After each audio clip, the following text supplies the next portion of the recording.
জুলাই গণঅভ্যুত্থানের সময় রাজধানীর চাংখারপুলে আনাসসহ ৬ জনকে হত্যার অভিযোগে মানবতাবিরোধী অপরাধের মামলায় ঢাকা মহানগর পুলিশ ডিএমপি সাবেক কমিশনার হাবিবুর রহমান সহ ৬ জনকে মৃত্যুদণ্ড দিয়েছে ট্রাইব্যুনাল। আন্তর্জাতিক অপরাধ ট্রাইব্যুনাল ১-এর চেয়ারম্যান বিচারপতি মোহাম্মদ গোলাম মর্তুজা মজুমদারের নেতৃত্বে ৩ সদস্যের বিচারিক প্যানেল এই রায় ঘোষণা করেন।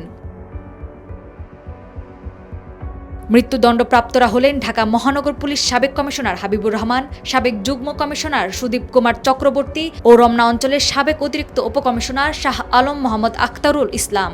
এই মামলায় ডিএমপির সাবেক কমিশনার হাবিবুর রহমান সহ মোট আসামি ৮ জন, এর মধ্যে ৪ জনই পলাতক। নাওয়ার সালসাবিল দুর্দানা, সময়ের আলো।